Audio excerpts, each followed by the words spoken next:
হালান্ডের গোলে হারলো ivory coast. শেষ ১৬তে ব্রাজিলের সামনে নর্সম্যানরা। বদলায়নি এমবাপ্পের গল্পটাও, আবারও জোড়া গোলে দলকে নিলেন রাউন্ড অফ 16-এ। এবার তাদের প্রতিপক্ষ জার্মানদের বিদায় করা ল্যাটিন আমেরিকার আরেক দেশ প্যারাগুয়ে। আর সকালে ইকুয়েডরের জালে 2 গোল দিয়ে পরের রাউন্ডে স্বাগতিক মেক্সিকো। তাদের প্রতিপক্ষ হওয়ার দৌড়ে এগিয়ে হ্যারি কেইনের ইংল্যান্ড। ফয়সালা আজ রাত 10টায় কঙ্গো ম্যাচে। Welcome to expert table, presented by Hamdard Amrapali. সঙ্গে আছি আমি রঞ্জন শান্ত, আর আমার সঙ্গে জাতীয় দলের স্টার তপু বর্মন। কেমন খেলা দেখছেন, কেমন চলছে? ভালো ভালো ভালো চলছে তো ভালোই, অন্তত 32 এর ম্যাচগুলো জমছে সব মিলিয়ে।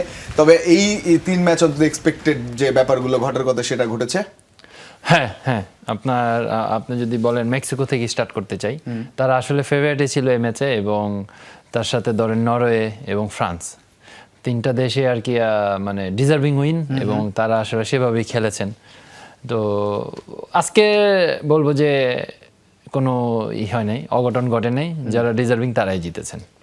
একেবারে আমরা দেখবো ম্যাচগুলোয় কি ঘটেছে। তবে নরওয়ে 2-1 আইভরি কোস্টকে হারিয়েছে 39 মিনিটে আন্তোনিও নুসার দারুণ এক গোলে প্রথমে লিড নেয় নরওয়ে, এবং দ্বিতীয়ার্ধের 74 মিনিটে আরেকটি অসাধারণ গোলে আইভরি কোস্টকে সমতায় ফেরান আমার দিয়ালো। সেই গোলটাও দারুণ হয়েছে, তবে সেই সমতা বেশিক্ষণ ধরে রাখতে পারেনি আফ্রিকার দেশটি, কারণ ম্যাচে 86 মিনিটে নরওয়ের হয়ে জয়সূচক গোলটি করেন গোল মেশিন হালান্ড, এবং সঙ্গে তো অনেক রেকর্ড হয়েছে। তো আমরা একটু শুরুটা যদি করি এই ম্যাচটা দিয়ে, অর্থাৎ নরওয়ে ভার্সেস আইভরি কোস্ট। ম্যাচটা কেমন ছিল প্রত্যেকেই দেখেছেন, কারণ রাত 11টায় ম্যাচ ছিল। নুসার গোলটা শুরুতে এগিয়ে যায়, তারপর দিয়ালোর গোলে আবারও আইভরি কোস্ট সমতায় ফেরে, আর হালান্ডের গোল। ওভারঅল ম্যাচের স্ট্যাট বলছে শটস 49, এবং সেখানে যে আইভরি কোস্ট খারাপ খেলেছে তা নয়, বেশ ভালো খেলেছে। বল পজিশনে 52-48, অন টার্গেটেও 5টা তাদের ছিল, কিন্তু নরওয়ের গোলরক্ষক তিনিও দুর্দান্ত ছিলেন। পাসিংয়ের জায়গাতেও কিন্তু নরওয়ে কিছুটা এগিয়ে, পাস অ্যাকুরেসিতেও এগিয়ে ছিল তারা।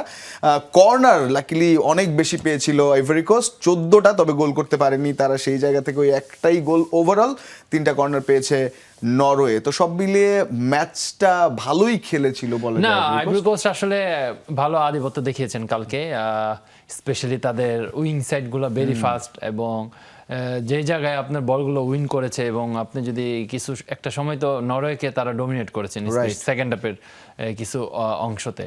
তো সেই ক্ষেত্রে আমি বলবো যে তারা তাদের সেরাটা খেলেছেন আসলে। হালান্ড এবং অডিগরের পারফরমেন্স কালকে আমার কাছে দারুণ লেগেছে। তার সাথে আপনি নোসার কথা বললেন, সেই আউটস্ট্যান্ডিং গোল করেছে, যেটা কিনা এখন পর্যন্ত ওয়ার্ল্ড কাপের ওয়ান অফ টপ 5-এ থাকবে। এই গোলটা আসলে ওয়ান টাচে কাট করে তার সাথে সাথে মারা, এটা কিন্তু ভেরি ডিফিকাল্ট। হ্যাঁ, দারুণ গোল ছিল। আমরা সেই গোলটা দেখবো, তবে তার আগে হালান্ডকে নিয়ে আমরা কথা বলছিলাম।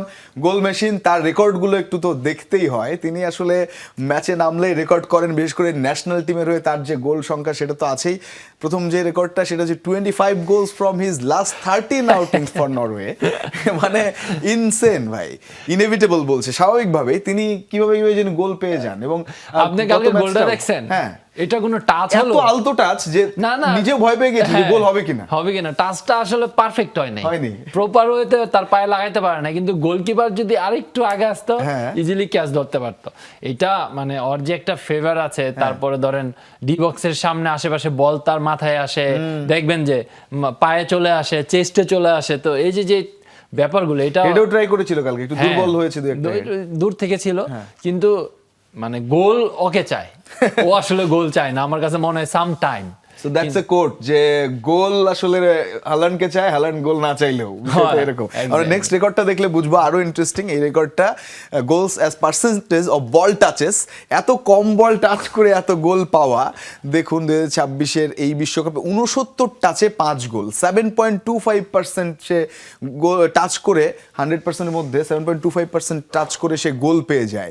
এবং এই রেকর্ডে কারা কারা আছেন? লিওনেল মেসি 155 টাচে তিনি 6 গোল পেয়েছেন, যেখানে 69 টাচে 5 গোল। কিভাবে সম্ভব ভাই? না আসলে আপনার ওই যেটা নাম্বার 9, এজ এ নাম্বার 9, এখন যদি ওয়ার্ল্ড পৃথিবীতে দেখেন যে তার মতো নাম্বার 9 নাই। এখন ঘটনা হয়েছে নাম্বার 9 এত বল খেলবে না, জাস্ট খেলে ক্রিয়েটিভ মিডফিল্ড লাইক অডিগর, আপনি যদি নোসার কথা বলেন বা সল্টের কথা বলেন, ওরা জাস্ট বল সাপ্লাই দিবে, সেই খালি বলিং করবে, যেটা ধরেন 1 টাচ 2 টাচে। রাইট। তো সেই ক্ষেত্রে এত টাচ করা লাগে না তার, খালি বলগুলো ডি বক্সের সামনে তাকে আপনি একদম বানাই দিবেন সেখানে। তারপরে কম্পেয়ার করলে তো অন্য অন্য দলের যে নাম্বার 9 তাদের চেয়ে কম টাচ করে নিশ্চয়ই অবশ্যই বল। অবশ্যই। এখন ঘটনা হয়েছে যে আপনার ফর এক্সাম্পল ও যদি ধরেন নরওয়ে না হয়ে অন্য কোনো একটা বেশি স্টাবলিশড হ্যাঁ। টিমে হয়তো লাইক ব্রাজিল, আর্জেন্টিনা, ফ্রান্স, তাহলে তার গোল কত হইতো আরো অনেক হইতো। আমরা একটু গোলগুলো দেখি তাই না, যে গোলটা হয়েছে বোধহয় আমরা নরওয়ের গোল বা নুসার গোল দিয়ে শুরু করতে এই যে পারি। এই গোলটা। জায়গাতে ছিলেন নুসা, বল এসছে পাস থেকে, পরের ছবিটা এটাও দেখলে আপনার আমরা ওডিগার বুঝবো অ্যাসিস্ট, দুইটাই ওডিগারের assist। অ্যাসিস্ট, হ্যাঁ 39 মিনিটে দিকে। এবং তখনই নুসা এইভাবে ঢুকলেন, 3 জন ছিল পাশে, আরো 2 জন সামনে, 5 জন, এবং বলটা এতই সুইং করেছে ওই যে বারের বাইরে মনে হচ্ছিল, সেই হ্যাঁ। বলটা বাক খেয়ে ঢুকেছে। আমরা আরেক সবচেয়ে মজার ব্যাপার হলো আপনি যে মানে ভেরি শর্ট টাইম এবং খুব ভেরি দ্রুত। শর্ট স্পেস, যেটা কিনা একটা প্লেয়ারের জন্য আপনার ভেরি ডিফিকাল্ট ভাই, ভেরি ডিফিকাল্ট ব্রাদার। কারণ কি আপনার এই জায়গা থেকে এত শর্ট টাইম, এত শর্ট ডিস্টেন্সে পারফেকশন রাখাটা অনেক ডিফিকাল্ট, যেটা কিনা তার ওয়েট অফ শুট এবং টাইমিং অফ শুট এবং তার সাথে পেজ অফ শুট, যেটা কিনা তিনোটা একদম একটা সমঝোতে ছিল। তার জন্য বলটা এরকম স্পেসে গেছে একদম পকেটে, যেটা কিনা গোলকিপার এত লম্বা ডাইভ দিয়েও বলটা ছুঁতে পারেনি। হ্যাঁ অসাধারণ। এবং পুরা বল সুইং, ওই যে যেমনটা মনে হচ্ছিল কোথায় বল, সেই বল বাক্যে ঢুকেছে হ্যাঁ। এত কর্নার দিয়ে, হঠাৎ করে এই কিকটা নেয়া অসাধারণ, মানে ওয়ান অফ দ্য বেস্ট গোল আমরা Best যদি goal। বলতে পারি এটা হবে। আমরা ভিনির শুরুর দিকে একটা গোল যেটা দেখেছিলাম মরক্কোর সাথে ড্রয়ের, তবে যেভাবে আইভরি কোস্ট কামব্যাক করেছিল তাদের গোলটাও কিন্তু দুর্দান্ত ছিল। আমরা আইভরি কোস্টের গোলটাও যদি দেখি, যে গোলটা দিয়ালো করেছিল সেই আইভরি কোস্টের গোলটা, সেটাও কিন্তু দারুণ ছিল। তারা যখন শোধ করে গোলটা, এটা নুসারি গোল, আমরা আইভরি কোস্টের গোলটা দেখবো, সেই গোলটাও খুব ভালোভাবে তারা ভেতরে ঢুকেছে এবং সেই গোলটা করেছে। তো সব মিলিয়ে বেশ ভালো খেলেছে তারাও, যেহেতু শোধ করেছিল পরে, ওই সময় তো একটু ভয় ছিলই যে না গোলটা আর শোধ হবে আপনার কিনা। আইভরি কোস্টের প্লেয়ারটা একদম ইন্ডিভিজুয়াল গোল, 1-2 করে 3 জনকে ডস দিয়ে ভিতরে ঢুকে ডাইরেক্ট না দেখে বলটা মেরে দিছে। এটা কিন্তু ধারাভাষ্যকাররা বলতেছিল ও বার না দেখে মারছে, কারণ এই পজিশন থেকে আপনার বার দেখার কোনো প্রয়োজন নাই, আপনি খালি বারে রাখেন। তো আসলে তারা খুব দুর্দান্ত ভাবে কামব্যাক করেছিল, কিন্তু আসলে আপনার হালান আপনার এগেইনস্টে আছে, আপনার সেই জায়গায় বেশি মনোযোগী হওয়া দরকার ছিল আইভরি কোস্টের। অবশ্য তারা খুব they did good job specially defensively, কারণ 90-95 মিনিটসে আপনার একটু না একটু কনসেন্ট্রেশন লুজ হলে এইসব লেভেলের স্ট্রাইকাররা আপনাকে পানিশ করে দিবে, যেটা কিনা হালান করেছে। তবে আমরা আমরা হালান্ডের গোলটাও দেখতে পারি, যে গোলটা আসলে হালান্ডের গোলটা দেখে আমরা যদি চেষ্টা করবো আইভরি কোস্টের গোলটা দেখানো, তবে হালান্ডের গোলটা যদি আমরা আগে দেখি, যে টাচটা তিনি করেছিলেন, বলটা বাড়ানো হয়েছিল ওপাশ থেকে একেবারে ফাঁকা বার পোস্ট এবং কিপার চলে এসেছিল এত দূরে, তারপরও পরের ফ্রেমে আরো দেখবো টাচটা এই কর্নার দিয়েই করতে চেষ্টা করেছেন তিনি, এবং খুবই এটা আলতো আসলে টাচ। আপনার রঞ্জন দা, এটা আসলে মানে আমি বলবো যে এই জায়গায় বলটা আসাটা রিস্ক হয়ে গেছে। হ্যাঁ মানে আপনার যতটা না ভালো বল দিছে ততটা খারাপ ফিনিশ করছে হালান। অডিগর আপনার 3 জনকে ডস দিয়ে বলটাকে বের করে দিল। আসলে সে যে আর্সেনালের ক্যাপ্টেন এবং নরওয়ের ক্যাপ্টেন, এটা প্রমাণ রেখেছে কালকে, দুইটাতে 2টা অ্যাসিস্ট। এখন হালানকে এত সুন্দর ফ্রি বারে বল দিছে, হালান জাস্ট ওই পাশে রাখবার, বাম পায়ে জাস্ট এদিকে ধরবে, দেখেন গোলকিপার একটুর জন্য টাচ করতে পারে না, এবং হালান্ডের মুভমেন্ট দেখে বোঝা গেছে যে সে হালকা টাচ করেও নিজেই ভয় পেয়ে গেছে হচ্ছে কিনা গোলটা। এক্স্যাক্টলি, সে ঠান্ডা মাথায় করতে চেয়েছে গোলটা, যেহেতু ফাঁকা ছিল, কিন্তু তার অ্যাঙ্গেলটা বা অ্যাঙ্গেলটা অন্যদিকে চলে গেছে, যে জায়গায় যাওয়ার দরকার ছিল না, যে জায়গায় যাওয়ার দরকার ছিল না।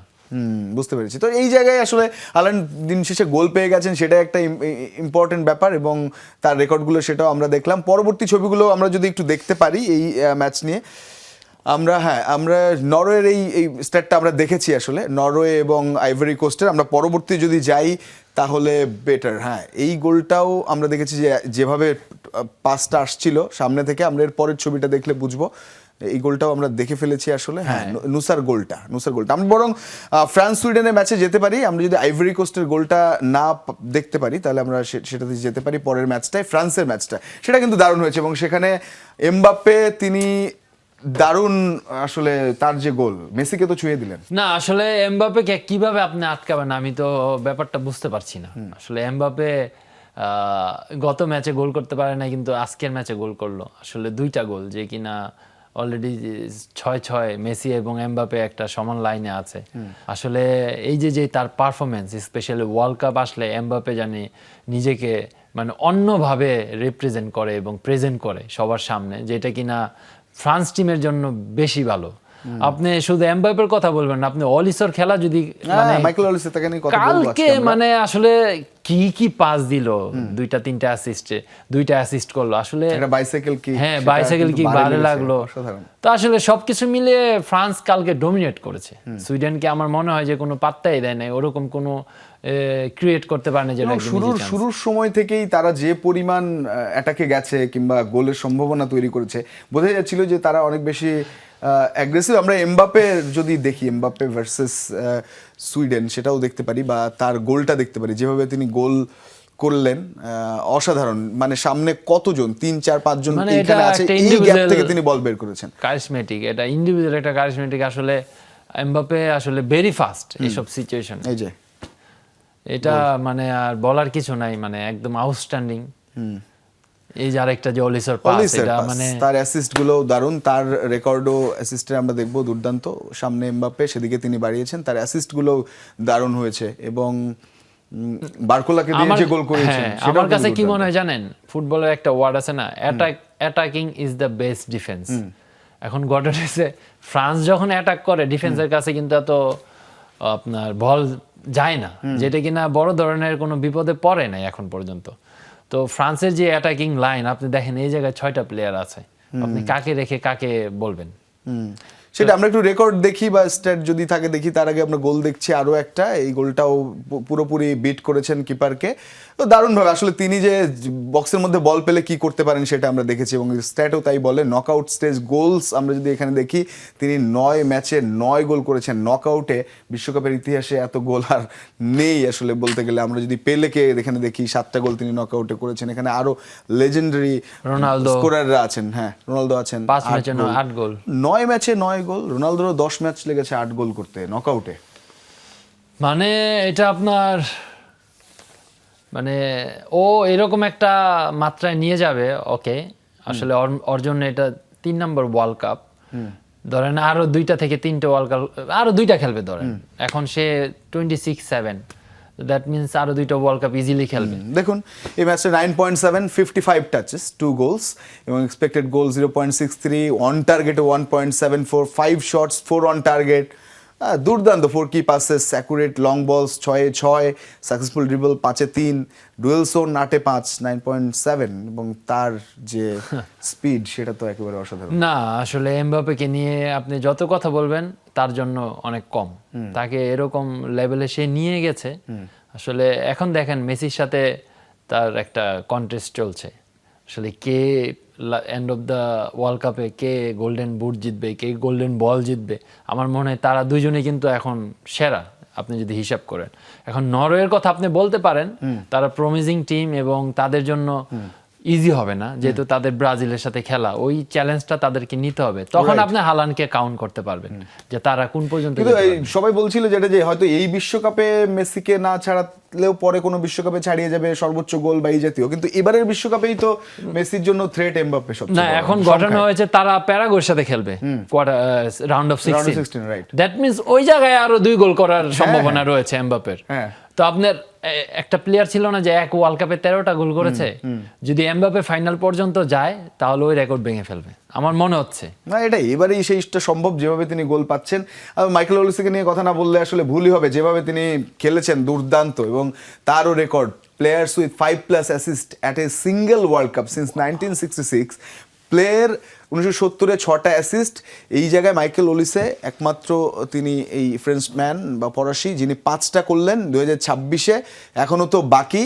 তো অসাধারণ আর কি। মারাডোনাও আছেন এখানে 5টা করে সবার, 6টা শুধুমাত্র পেলের। এবং দেখুন যে প্রত্যেক ম্যাচে প্রায় সেনেগাল ম্যাচে একটা অ্যাসিস্ট, ইরাক ম্যাচে 2টো, এখানে সুইডেন ম্যাচে 2টো অ্যাসিস্ট, এবং অসাধারণ তিনি ছিলেন।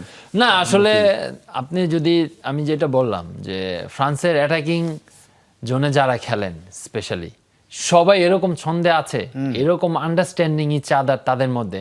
অপোজিশনের ডিফেন্ডার এবং মিডফিল্ডার আসলে মানে বোঝার আগেই তারা তাদের ডিসিশন নিয়ে নিচ্ছে এবং তাদের যেটা করার সেটা করে ফেলছে। তো অলিসা আসলে আসলে আপনার এই সিজনটা বায়ার্ন মিউনিখের হয়ে যে ফুটবল খেলেছেন, অ্যাসিস্ট এবং গোল, আমার কাছে মনে হয় যে মেসির পরে তাকে কাউন্ট করতে হবে। মেসি এরকম আপনার ওই যে লাস্ট বার্সেলোনাতে আই থিঙ্ক 21 অ্যাসিস্ট নাকি 23 অ্যাসিস্ট, 23 গোল। তো এবারও কিন্তু তার পারফরমেন্স অ্যাসিস্টের দিকে সমান ছিল, গোল হয়তো বা কিছু কম করেছে। তো এই যে পারফরমেন্সের ধারাবাহিকতা, সেটা ওয়ার্ল্ড কাপে আমরা পাচ্ছি। একটা প্লেয়ারের যখন এত ইয়াং, একটা প্লেয়ার যখন কনফিডেন্টলি খেলতে পারবে, তাকে আপনার ফ্রি রোল দেওয়া হবে, সে কিন্তু যা মন চায় তা করতে পারবে, যেটা কিনা অলিসো করছে। এটা ইভেন দো বায়ার্ন মিউনিখে এখন ফ্রান্স টিমও সে তাকে এরকম একটা ফ্রি রোল দেওয়া হচ্ছে।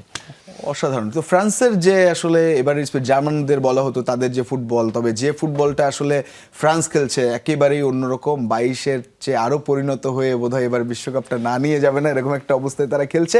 তবে আরও ম্যাচ হয়েছে, যেমন মেক্সিকোর কথা বলতে হবে, এবং আজ রাতে ম্যাচ আছে, অর্থাৎ সেই ম্যাচগুলো অনেক অনেক বেশি ইম্পর্টেন্ট। তবে এই মুহূর্তে এক্সপার্ট টেবিল একটা ছোট বিরতি নিয়ে ফিরছি, সঙ্গে থাকুন। Welcome back once again. আপনারা দেখছেন expert table presented by Hamdard Amrupali, Ranjan শান্ত আছি তপু বর্মনকে সঙ্গে নিয়ে। মেক্সিকো তারা 2-0 ইকুয়েডরকে হারিয়েছে। ইকুয়েডর তাদের জালে বল পাঠাতে পারেনি এবং 40 বছর পর বিশ্বকাপের নকআউট পর্বে তারা একটা ম্যাচ জিতলো মেক্সিকো, এবং পরের পর্বে গেল। 22 মিনিটে দলটির হয়ে প্রথম গোলটা করেছিলেন হুলিয়ান কিনিওনেস, এবং 9 মিনিট পর মেক্সিকোকে আবার রাউল হিমিনেস তিনি এগিয়ে দেন, যেখান থেকে আর ইকুয়েডর বের হতে পারেনি। আমরা যদি সেই ম্যাচের একটা কার্ড দেখতে পারি তাহলে মন্দ হয় না, তাহলে হয়তো আমরা সেই ম্যাচ সম্পর্কে আরও বেশি জানতে পারবো। তবে এই যে ঘটনাটা, এটা তো রেড কার্ডের একটা ঘটনা ঘটেছে সেখানে, সেটা নিয়েও আমরা কথা বলতে পারি। সে একইভাবেই মুখ ঢেকে কথা বলা, সেটা কিন্তু ঘটেছে সেই ম্যাচটায়, এবং পরবর্তীতে রেড কার্ড হয়।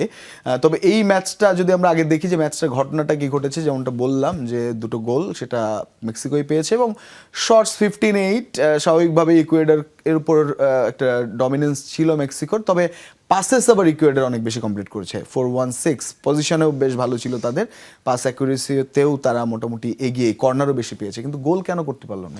না, আসলে আপনার ইকুয়েডর মিডফিল্ড জোনটা ভেরি স্ট্রং, কিন্তু আপনার অ্যাটাকিং জোনে একটু ল্যাকিংস আছে। আসলে এটা তো আমরা গত ম্যাচগুলোতেও দেখেছি, কিন্তু তারা জার্মানকে হারিয়েছেন।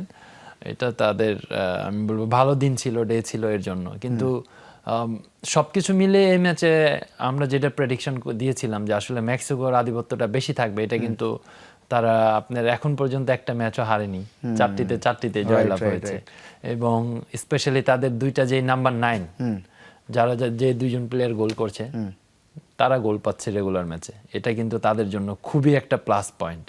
এখন ঘটনা হয়েছে আপনার যদি ও হিসাব করেন, আপনার ইকুয়েডর থেকে মেক্সিকোর পরিসংখ্যান বেশি গোল দেওয়া, তো সেই ক্ষেত্রে সবকিছু মিলে ডিজার্ভিং উইং প্লাস মেক্সিকোর দেশে খেলা, তাদের একটা হোম ক্রাউডের মধ্যে খেলে তারা আসলে একটা, কিন্তু আমরা যেটা ভেবেছিলাম দুইটা টিমই আপনার সমান 50-50, কিন্তু ম্যাচের সিচুয়েশনে মেক্সিকো আগাই গিয়েছিল, এর জন্য ম্যাচটা জিতে গেছে। আসলে এইটাই ফুটবল, আপনি যখন চান্স পাবেন, চান্সগুলো যদি কাজে না লাগাইতে পারেন তাহলে আপনি ম্যাচটা মেক্সিকো মানে আপনার এক্সপেকটেশন কি? আমরা যদিও সেটা পরবর্তীতে বলবো, কারণ তাদের প্রতিপক্ষ কারা হচ্ছে এটা আজকে রাতে হয়তো পরিষ্কার হবে। তবে ইংল্যান্ডকে তো ধরেই নেওয়া যায়, সেটা হলে মেক্সিকোর সম্ভাবনা কেমন দেখছেন 16 পার হওয়ার? যদি ইংল্যান্ড হয়ে যায় তাহলে আসলে মেক্সিকোর জন্য স্টাফ ম্যাচ, কিন্তু আপনি আনপ্রেডিক্টেবল কিছুই না। আর রাউন্ড অফ 16 তো যে কোনো কিছুই ঘটতে পারে, দেখা যেতে পারে যে সারাটা ম্যাচ ইংল্যান্ড খেললো বা ড্র হলো, ট্রাইব্রেকারে মেক্সিকো জিতে গেল, খেলার মধ্যে পুরোপুরি একটা মানে গ্যাম্বলিং, এটা মানে এটা মানে আসলে একটা মাইন্ডসেট, এখানে একেবারে মেন্টাল গেম হয়, এখানে টেনশন, অনেক টেনশন। আপনি যদি দেখেন জার্মানির পেনাল্টি কিক গুলো নেওয়া, কত ভালো ভালো প্লেয়ার কিন্তু কত বাজে মেরেছেন। তারপরে যদি আপনি নেদারল্যান্ডসের দেখেন, পরপর 3টা শট মিস করলো, এই প্রেসারটা আসলে সবাই নিতে পারে না, ওই সময় ডিসিশন মেক খুব ভালোভাবে করতে হয় আর কি। আমরা রেড কার্ডের ঘটনাটা দেখি আবারও, প্রায় 90+ যে মানে অতিরিক্ত সময়ে যে একটা রেড কার্ড খেয়েছে ইকুয়েডর। তবে এই জায়গায় যেটা হয় যে মুখ ঢেকে, এর আগে আলমিরনকে তো বোধহয় দেখলাম, তো সেখানে কেন আসলে এই ঘটনাগুলো ঘটে? হিনকাপিকে আমরা দেখছি তিনি কথা বললেন খুব কাছে যে, এবং পরবর্তীতে মেক্সিকান যাকে আসলে তিনি কথা শুনিয়েছেন তিনি মানে আপিল করেন, সঙ্গে সঙ্গে ভিএআর এবং চেক করে পসিবল রেড কার্ডই হয়ে যায়। কথা হচ্ছে যে নিশ্চিত পরাজয় জেনে এই সমস্ত আর ধরে রাখা যায়, কারণ এটা আসলে মেন্টাল একটা স্ট্রেস যায়, এবং আপনি 32 রাউন্ডে এসে আপনি ম্যাচটা হেরে যাচ্ছেন, এটা কিন্তু একটা ফ্রাস্ট্রেটিং একটা ব্যাপার থাকে। তো সেই ক্ষেত্রে বলবো যে আসলে এটা একটা মানে ইচ্ছাকৃত করা, কারণ জানি যে আমি হেরে যাচ্ছি, কিন্তু আসলে এটা কিন্তু খুব খারাপ দেখায় না। আপনি যখন অলরেডি প্যারাগুয়ের একজন স্টার প্লেয়ার নাম্বার 10 সে কিনা সেম ভাবে আপনি রেড কার্ড খেয়েছে, কিন্তু এটা আসলে রুলসটা আমার কাছে ভালোই লেগেছে, কারণ আপনি লাইক যদি জিদানের এক্সাম্পল এই জায়গায় আমরা দিতে পারি, যেটা কিনা আসলে পরবর্তীতে জানা গেছে যে আসলে মাতারাজি তাকে কি বলেছিল, হ্যাঁ, তাই না? তো এই যে রুলস গুলো, এটা কিন্তু ডিসিপ্লিন আওতায় পড়ে। এটা একটা ইনডিসিপ্লিন ব্যাপার। আপনি আপনার সতীর্থর সাথে কথা বলতে পারবেন, কিন্তু আপনার অপোজিশনের সাথে এভাবে কথা বলাটা আমার মনে হয় না ভালো ব্যাপার। তো আসলে এটা করেছে ইচ্ছাকৃত। তো এগুলো কমছে এবং হয়তো আরো কমে যাবে। তবে আমরা আজকের ম্যাচ যদি সেদিকে তাকাই, কারণ প্রত্যেকটা ম্যাচ যেহেতু ইম্পর্টেন্ট, এই ম্যাচটা অন্তত ইংল্যান্ডের ম্যাচটা সেটা তো আরো ইম্পর্টেন্ট। এই ইংল্যান্ডের ম্যাচটার পরে মেক্সিকো তাদের প্রতিপক্ষ পাবে এবং প্রত্যেক ম্যাচের পরেই আসলে রাউন্ড অফ 16-এর যে ম্যাচগুলো সেটা ডিফাইন হচ্ছে। তো আজকে বেশ কিছু ম্যাচ রয়েছে, আমরা সেই ম্যাচগুলো একটু দেখবো। ইংল্যান্ড তারা খেলবে, তারা ডিআর কঙ্গো, তাদের অপোনেন্ট আসলে খুব বেশি শক্তিশালী তো নয়। আপনি এখন শক্তিশালী বলবেন, কি শক্তিশালী কাকে বলবেন না? বলবো, এটাও তো ব্যাপার। কঙ্গো তো ইতিহাস গড়ে কঙ্গো অলরেডি ড্র করেছে না পর্তুগালের সাথে। হ্যাঁ। তো আপনি আসলে কাকে কিভাবে প্রেডিক্ট করবেন, এটা আমাদের আপনারা আমার খুবই ডিফিকাল্ট হয়ে যাচ্ছে এবার। হ্যাঁ। এখন ঘটনা হয়েছে, আপনার ধরেন ইংল্যান্ড সবসময় ফিজিক্যাল বা এমন অ্যাটাকিং অ্যাপ্রোচ, লং পাস বা ওদের ফুটবল অনেক কিছু চেঞ্জ এসেছেন, যেটা কিনা গত ওয়ার্ল্ড কাপের থেকে এবার আরো বেশি পজিটিভ। কিন্তু ডিআর কঙ্গো এরকম একটা টিম যারা কিনা ফুললি আপনার ডিফেন্স লাইনটাকে একদম পুরো ক্লোজ করে রাখতে পারে। ইভেন তো শুধু ওই জায়গায় দাঁড়ায় থাকে না, তারা একদম যখন যার কাছে বল নিয়ে আসে তাদের প্রেস করে, এবং তাদেরকে একা প্রেস করে না, 2-3 মিলে প্রেস করে। তো এই যে ব্যাপারগুলি, এই ব্যাপারটা যদি উতরাইতে পারে, ডেফিনেটলি ইংল্যান্ডের ফরে ম্যাচ যাবে। বেলজিয়াম সেনেগাল, এই ম্যাচটা তো অনেক ইম্পর্টেন্ট। বেলজিয়াম সেনেগাল, বেলজিয়াম তো ম্যাচটা বেলজিয়ামের জন্য অনেক টাইট হবে।